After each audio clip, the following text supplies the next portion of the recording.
Hai akkam jirtu faamilii nagaa keessanii nagaa kootii galata rabbii. Egaa harreewwan qabadheetuu fi asiidadha. Asiidii namni beekne hin jiru. Ganfoo jedhama marqaa jennuun isaanii afaan oromootiin. Kun immoo asiidaa jedhuun arabaanii jechuudha. Tamiriidhaan hojjedha.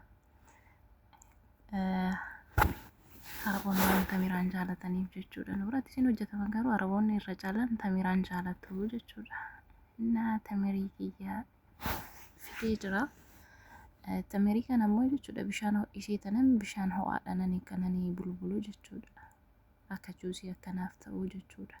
Bishaan ho'aa danfaatti naqee amma inni maammanutti yookaan bulbulamutti nan tursiisaa sa'aatii gimmashaa akkasiitiif isaa boodammoo erga inni maammanii booda waan akka gingilchaa wayiitiin xanaffafaa jechuudha. Wanni itti namu jira kubaasaa bichaa odoo hin taane wanni itti namu jira sukkaara, heedii fi qarafaa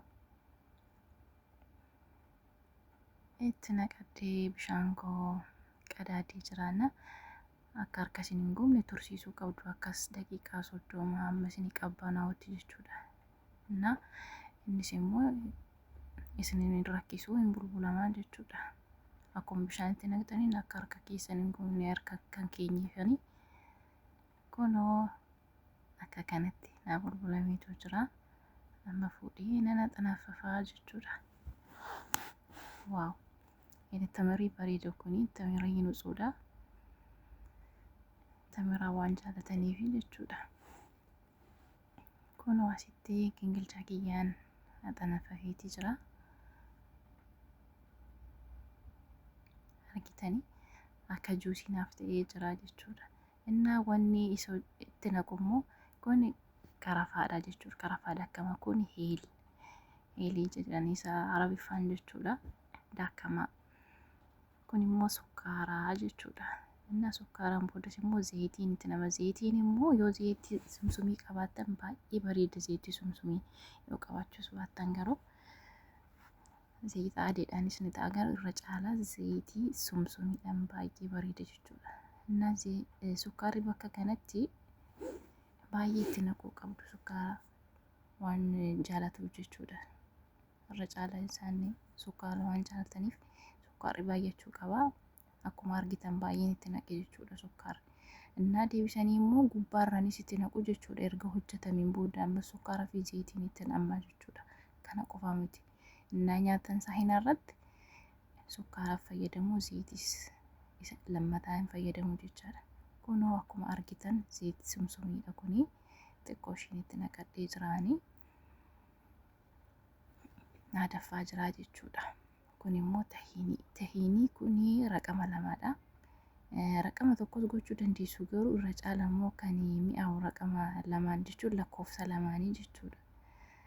Saniinis hojjedhee waan hin argeef irra caala kanaan bareedaa jechuu barbaadetanii lakkoofsa lamaanii jechuudha. Kunoo akkuma argitan itti naqadhee jira. Isinitti hin argisiisne yaa'u kaameraamaanii nama qofa waan ta'eef harka tokkoon natti toluu didee kun zuurii tokkoffaadha innaan itti naqu jechuudha.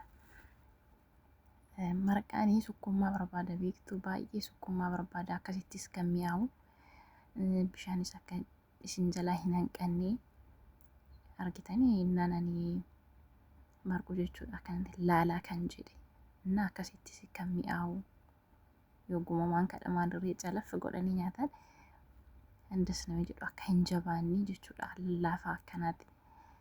Waaw! Akkuma argitan baay'ee nama dadhabsiisa nama tokkoon hin danda'amu waan namni waan na bira hin jirreefi haala kanaan marqaa jira isiniin jira. Baay'ee nama dadhabsiisa dhugaa. Ani akkanatti hojjedhee indoom isa kana xiqqaan hojjedhee isa distii guddaatti kophaa koonnaa afaan hojjedhu bariisa harki baay'ee na dhukkuba dhugaa. Asitti dhuftee mucayyoon akkana qarqaartee jirti. Erga nani fixee dhuftee ishiin karaa biraa turte jechuudha. Kunoo dhaqqabee jira. Hararaa kiyyatti naqadha amma. Dhumarra geetu jira. Yeroo sadiin deebisee qadaadee ani bishaan itti naqu beektu bishaan itti naqu zayitiidhumaan fayyadama yookaan marquu jechuudha. akka biyya keenyatti bishaantti namaa ani ittiin naqnu bishaan asitti kunoo dhaqqabee jira baasee jira. Waaw akkaatti jaalatanii ani isinitti himuu jechuudha. Keessattuu qursiifaa akkanatti hojjettaniif baay'ee jaalatu. Baay'een isiniin jira. Nama daamiin kichan asiidii na hojjedhaa yoo isiniin jette asiidiin maanii yoo isiniin jette no asiidiin araboota akkana fakkaataa.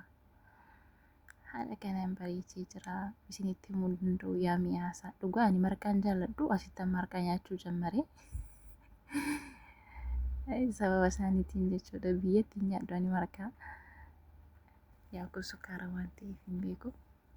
Akkana fakkaatan isiniin jira kunoo qophaa'ee jira argitanii akkuma isiniin jedhe kunoo zayitiinis sumsumiin lammataadha. Gizee qunxurataniitoo nyaatan diggaameetti nama sukkaarri si fayyadamuu diggaameen isiniin jedha.